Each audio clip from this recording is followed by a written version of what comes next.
Hello students, welcome to JMX video Vagapare. We are now going to continue with part 1B of the VSEPR theory.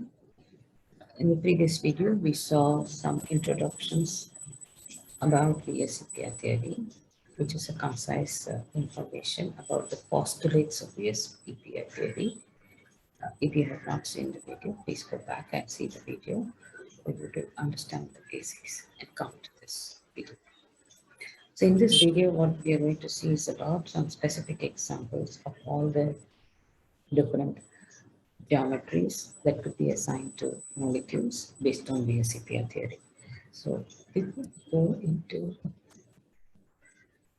understanding each examples, let us see some notations.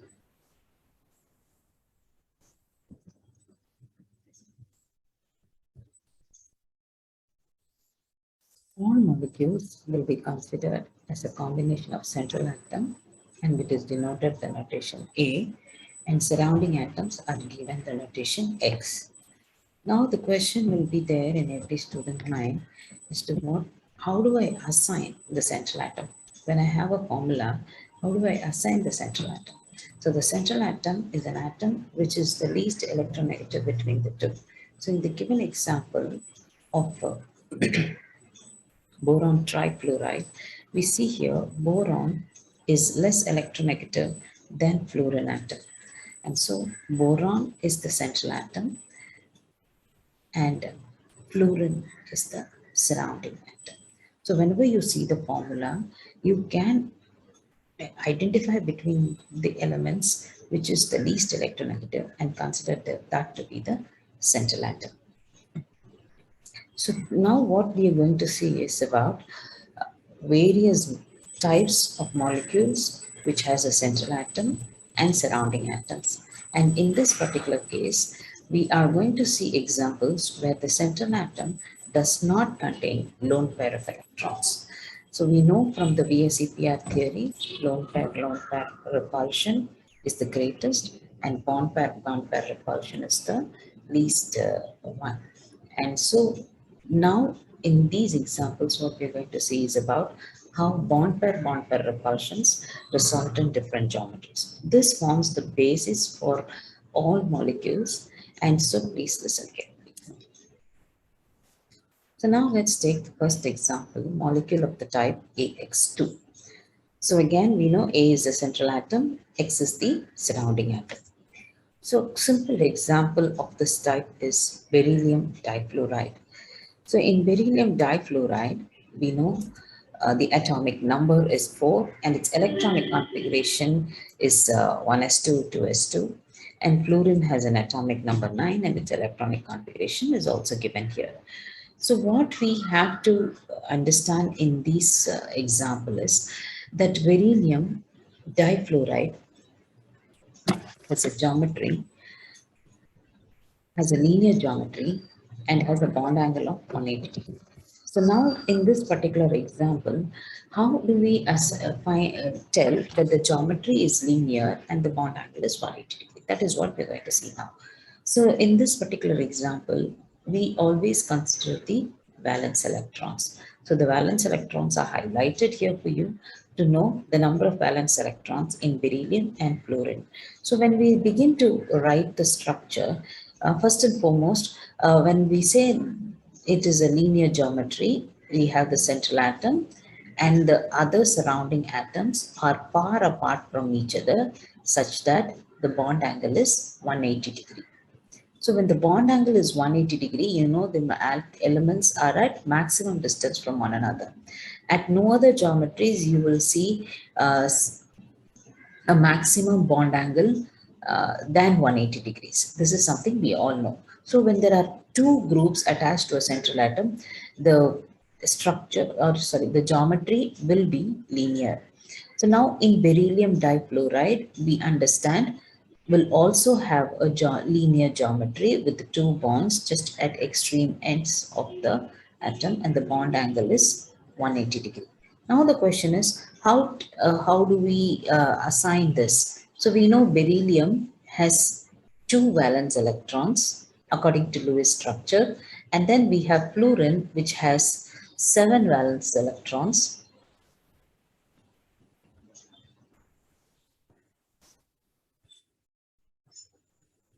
And we know covalent bonding is formed between electrons. And this is how we see beryllium forms a bond with fluorine atom on both sides. And so, in this particular example, the number of bond pairs is equal to 2, and the number of lone pairs on beryllium is 0. Whereas the lone pair on fluorine is, 1, 2, 3. So each fluorine has 3 lone pairs, 3 into 2, 6 lone pairs on fluorine. So this is the first example or a first type of molecules. So whenever you see this type of molecules, you can very well say the geometry is linear and the bond angle is 180 degree. Now let us see the next type, which is the molecules of the type AX3. So in the sense, there is an extra element which is the surrounding element. So in this case again, we see the geometry is trigonal planar and the bond angle is 120 degree. So again, let us take this example and find out how or why the bond angle is like this. So again, when you have a central atom and surrounding atoms, the 3 atoms can be arranged at a particular angle, which is equally spaced, and that is actually 120 degree. So at no other bond angle can you see the bonded pairs at having maximum repulsion. And that is the reason why when any element has AX3 type of bonding with another element, then the bond angle will be 120 degree and the geometry will be diagonal planar. So in case of boron trifluoride, again we can represent boron outermost electronic configuration is 3, and again halogens have an outermost electronic configuration 7. So for boron we can write 3 valence electrons, and of course as I have already told for fluorine, I am not going to repeat it again. So fluorine is also forming a bond with boron to form 3 covalent bonds. But these all 3 bonds are in a trigonal planar geometry because only at this bond angle the bond pair repulsion is maximum. So now coming over to the next type, which is the AX4 type. In this example, we see methane. We can take methane as an example.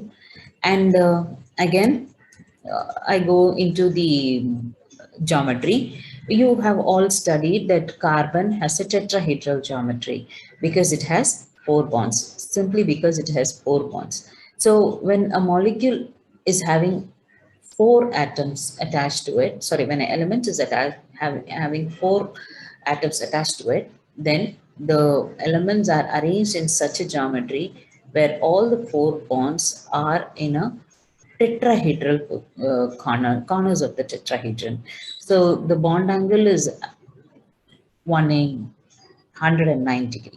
So in this particular example, you see, you'll be wondering, why can't it be a square? Sorry, why can't it be a cross? So in a cross, we know the bond angle is only 90 degree. So that is the reason why we see that whenever there are 4 groups attached to an element, it is actually forming a tetrahedral geometry. And this is the simple reason as why carbon, because it has 4 bonds, has a tetrahedral geometry. So if it is having elements attached to it in a single bond, definitely carbon has a tetrahedral geometry.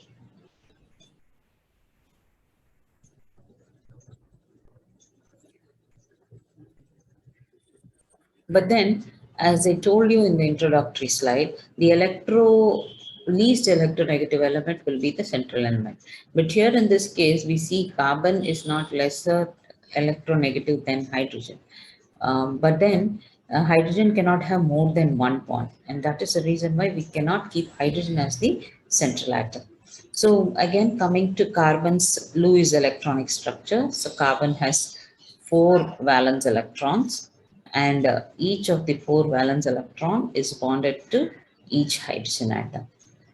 And this is how carbon forms single bond with other carbon atoms, or with oxygen atom, or with any other species. We shall discuss about other bonds of carbon in later examples, when we are going to study different kinds of molecules having different kind of lone pair of electrons or other kind of bonding in the next videos. So next, the molecule of the AX5 type, an example is given, which is PCl5. The geometry of a molecule having AX5 type is trigonal bipyramidal. So there are two types of bond angles. One is 90 degree, another one is 120 degree. So when we take this particular example, we will be able to understand the concept better. So let us first see the geometry. So what the geometry is said as trigonal bipyramidal. So how will a trigonal bipyramidal look like? So if there are five groups attached, it's not like five groups around an atom. So the atoms around the five groups are arranged in a particular geometry. So one set of elements are arranged in like a trigonal planar geometry, like this. And two set of bonds are one above and one below.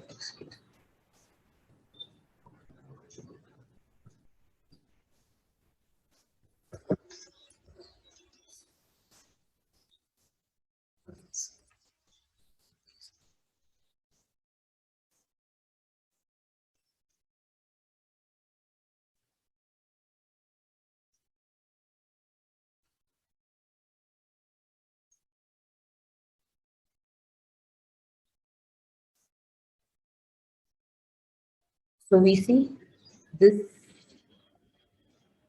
is one geometry. So in this geometry, you see the bond angle is 120 degree. And in this geometry, the bond angle is 90 degree. So there are two geometries, one is 90 degree, another one is 120 degree. So when we draw PCl5, it is quite easy. You will have to draw it the same way, with phosphorus in the center and then halogens on the triangular plane. It is like your trigonal planar. Okay, it is a combination of trigonal planar and two bonds above the trigonal planar molecule, like this. So in this geometry, we have three chlorines on the plane and two chlorine sticking one above the plane and below the plane. So this geometry is called as trigonal bipyramidal. So only when the geometry is like this, the elements are at maximum repulsion between each other, as per our VSEPR theory. So whenever a molecule is of the type AX5, you should remember the geometry will be trigonal bipyramidal, and the bond angles will be 90 degree and 120 degree. And when we see the electronic configuration of phosphorus, we know the valence electrons are 3s2 and 3. It's in the nitrogen family, and this is the halogen family. And accordingly, you will have five groups, five bonds of phosphorus bonding to five electrons of each halogen. So you have the chlorine atoms. I'm just drawing the Lewis electron dot formula for you to understand bonding. So when we draw Lewis formula, you will not know the geometry. But then by VSEPR theory, we understand the geometry of the molecule is trigonal bipyramidal. Next, the molecule of the type AX6. So if there is a central atom surrounded by six elements, what will be its geometry? So a simple example is SF6, and the geometry of the molecule is octahedral, and the bond angle is 90 degree. So what does that mean? So element is surrounded by 6 groups around it, and its geometry is octahedral. It is like the corners of an octahedron. Okay, and this bond angle is 90 degree. So the example that we are seeing is sulfur hexafluoride, and of course we can draw them like this. So the geometry of an element which is bonded to 6 other elements is octahedral, and its bond angle is 90 degree. And of course, sulfur, is in the oxygen family. So the valence electrons are 6, and then you have a halogen family, which is 5. So accordingly, we see there are 6 valence electrons of sulfur, and they can be accommodated. More than 6.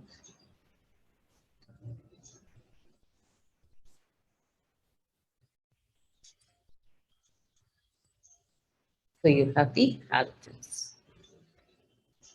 So using electron dot formula, we cannot very much predict the geometry. And that is why the VSEPR theory came up. So the VSEPR theory was able to substantially say that this particular type of molecule will have only this type of geometry. So that is the advantage of VSEPR theory. Next example is the molecule of the type AX7.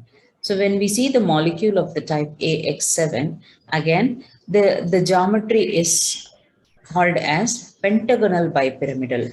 It is like like how we studied for PCl5. In PCl5, it was a trigonal planar. On top, you had 2 groups. Here in AX7, it is a pentagonal shape. So in a pentagonal shape, you have a bipyramidal. So it is, the molecules are arranged in the form of a pentagon.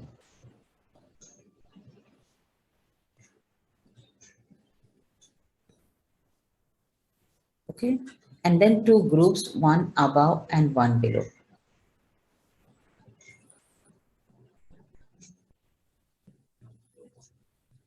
Okay. So you have the X. So this is pentagonal bipyramidal. So when we are writing IF7 can also be written like this.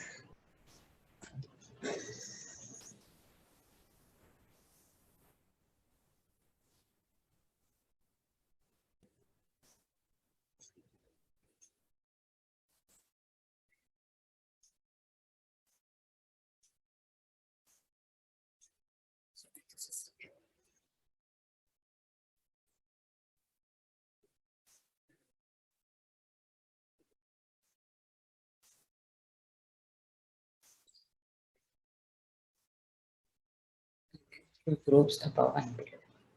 So because of this, so the pentagonal bipyramidal molecule has 2 sets of bond angle. One is the 90-degree bond angle, and another one is the 72-degree bond angle. That is, the trigonal planar becomes a pentagon shape. So that is the reason why the bond angle is becoming shorter in this particular case. And of course, when we write the Lewis formula, we know both of them are halogens. It is an interhalogen compound. And this interhalogen compound, between them, we know iodine is less electronegative than fluorine. Fluorine is the most electronegative element in the periodic table. And so iodine is the central atom, and its valence electrons are 5s2 and 5p5. Okay, 4d10 is in the previous shell, so that is ignored. And we will consider only the 7 electrons that are there in the valence shell. That is the 5d orbital. Sorry, fifth orbit. Similarly, when we talk about the fluorine atom, again it is having 7. So there are 7 fluorine atoms, uh,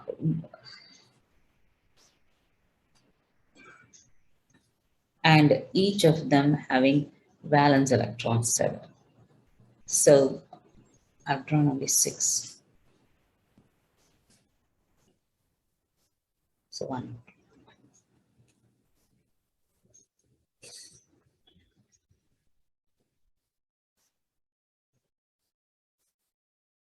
So when we draw the Lewis dot formula, we cannot make out the geometry. So in order to understand the geometry, we must consider the valence shell electron pair repulsion theory. So using this theory, we can very well make out the geometry if we know the molecule type. So in summary, we can have all of these geometry put together. So every molecule that we know can be classified into one of these 6 types of geometries. So provided there is no lone pair on the central atom. So the first type is the linear geometry. The second type is the trigonal planar geometry. The third type is the tetrahedral geometry. The fourth type is trigonal bipyramidal geometry.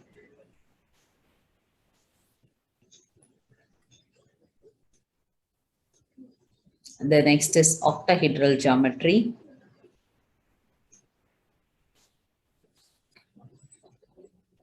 And finally, it is pentagonal bipyramidal geometry.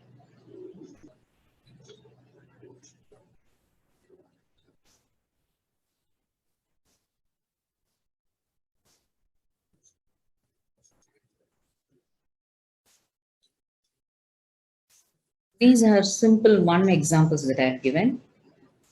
In the later videos, we will discuss problems based on these geometries. Thank you so much. The next video, we will discuss about the geometry of molecules having lone pair of electrons. So if the central atom has a lone pair of electron, what happens to this geometry?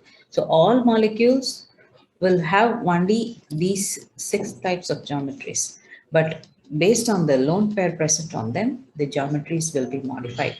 So how the geometries are modified is what we will see in the next video. Thank you.